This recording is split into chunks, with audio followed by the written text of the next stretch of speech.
اس پر یقین رکھنا ہے، یہ کچی باتیں نہیں ہیں، قرآن کی باتیں ہیں، قرآن کے ایک ایک حرف پر ایمان رکھنا ضروری ہے۔ وفی اموالہم حق للسائل والمحروم، رب فرماتے ہیں جن کو ہم نے مال دیا ہوا ہے ان کے اموال کے اندر سائل کا بھی حق ہے، محروم کا بھی حق ہے۔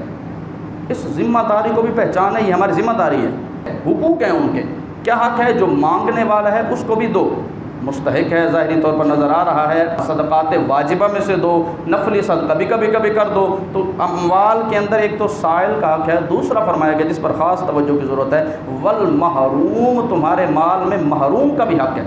محروم کسے کہتے ہیں؟ محروم وہ ہے کہ جس کے پاس گزر بسر کے تمام اسباب تو نہیں ہوتے لیکن سفید پوشی کی وجہ سے وہ کسی کے سامنے ہاتھ بھی نہیں پھیلاتا۔ تو یہ ہماری ذمہ داری، ڈیوٹی لگائی گئی ہے۔ اپنے ارد گرد دیکھو، اپنے محلے میں دیکھو، اپنے ہمسایوں میں دیکھو، رشتہ داروں میں دیکھو۔ اچھا، اس کے پہچاننے کے لیے کوئی ماسٹر آف بزنس نہیں کرنا پڑتا کہ کس کی کتنی کمائی ہے اور کہاں تک خرچ ہو رہا ہے، بندہ خود ہی اندازہ لگا لیتا ہے کہ 5 بچے ہیں اس کے اور کیا کما رہا ہے، 20-25 ہزار کی دکان لگائی ہوئی ہے، کتنا آ جاتا ہوگا اس سے۔ تو ان کو بنیاد بنا کر دیکھ کر ان کو بھی دینا، یہ ہمارے مال میں رب نے حق بیان کیا ہے۔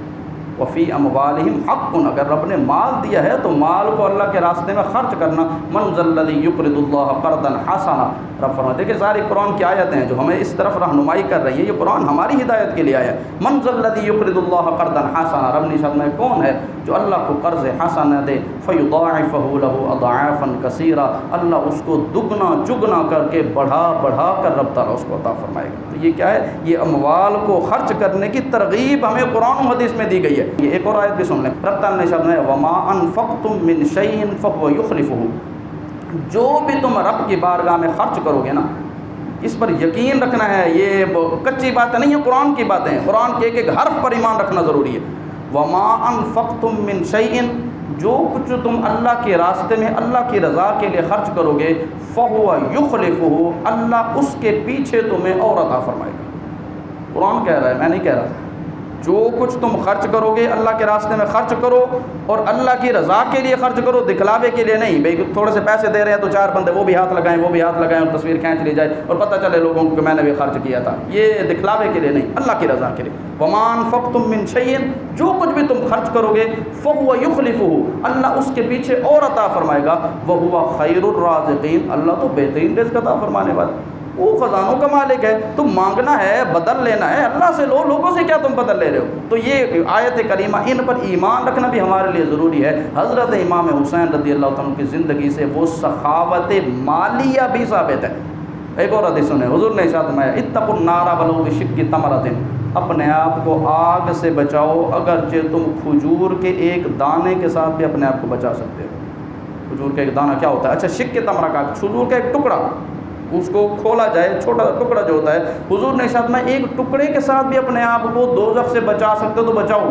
یعنی صدقے کے ایک ٹکڑے کے اندر بھی اتنی طاقت ہوتی ہے کہ دوزخ کے لیے تمہارے سامنے رکاوٹ بن سکتا ہے، اتنا پاورفل ہے صدقہ۔